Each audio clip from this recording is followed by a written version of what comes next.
leadership.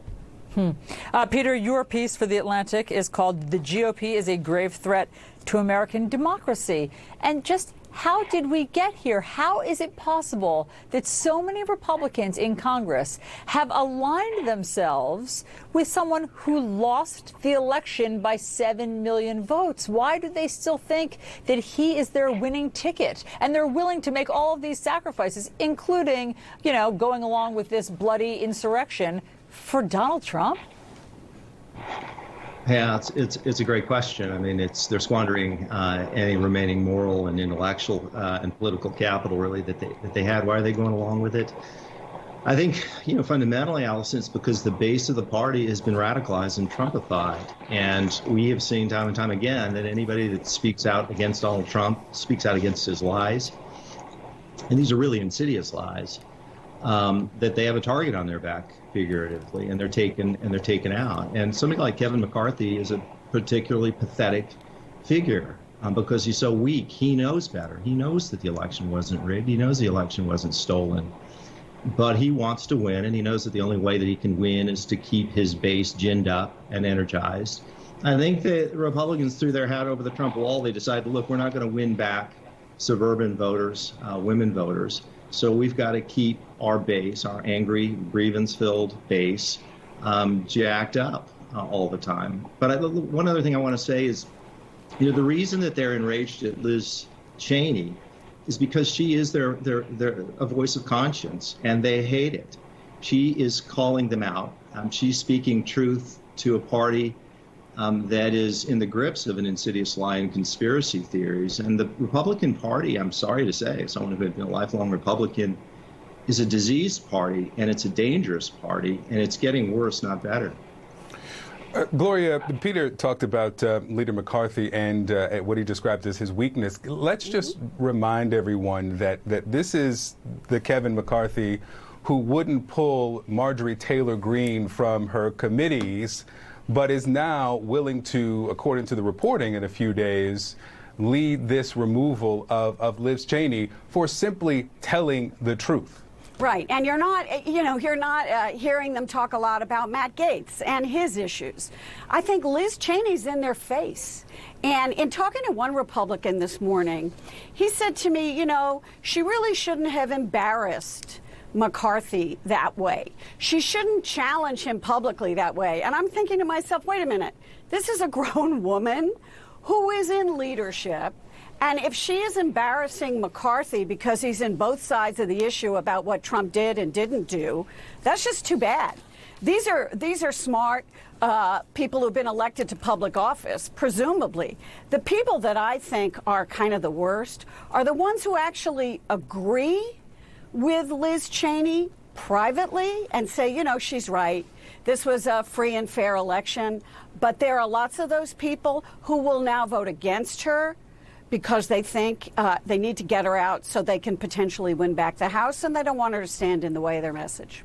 Do you agree with that, Peter? Because you said, Kevin McCarthy knows better. He knows that Joe Biden won the election. Does he? I mean, at this point, the polling suggests that 70% of Republicans think that there was vast voter fraud and that, Biden didn't win legitimately. I mean, it's hard to know what Republicans believe anymore because, they're being fed all of this disinformation on some of their favorite channels.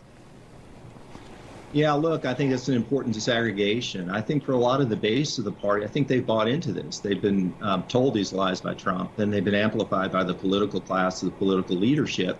And so if you talk to a lot of Republicans, base supporters, particularly Trump supporters, and you gave them sodium pentothal, they would say, yes, it was actually rigged and stolen. Kevin McCarthy is not in that camp. Excuse me, neither is Chris Christie, neither is Marco Rubio, neither is almost all the rest of them.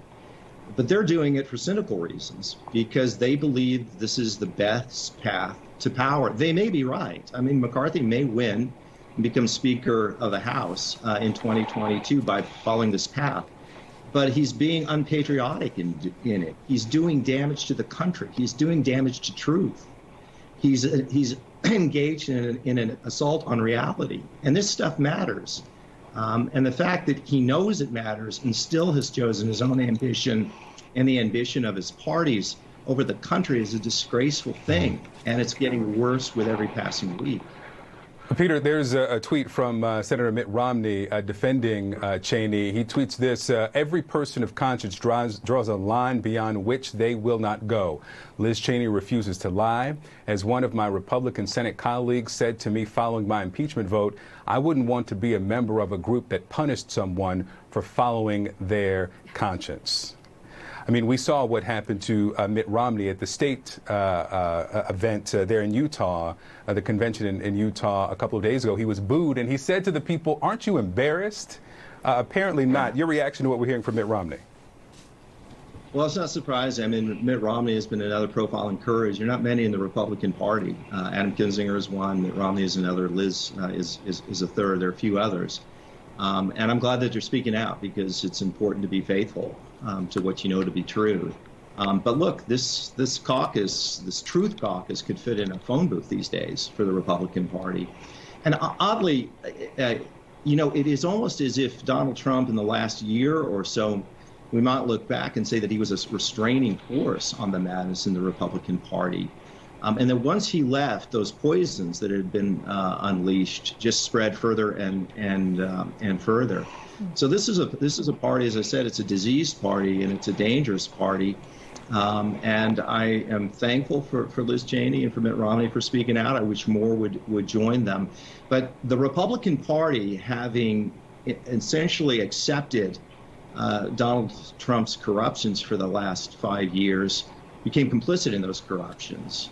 And he became them. There was all this talk during the Trump presidency that there would be restraining forces on Trump, and that he would become more like them. In fact, it was the other way around. They have become like him. And it's a very, very sad thing to see. And can I just add one of the interesting things in talking to Republicans, and this is how they rationalize throwing Cheney out. I spoke to one who said to me, she can believe whatever she wants to believe. That was then. This is now, as if there is some wall that comes down between January 6th and where we are now. And what is now is gaining back power. What is now is staying on message about Joe Biden. And she can believe whatever she wants to believe. We're not going to punish her for that. Her sin is that she is not talking about what we want her to talk about.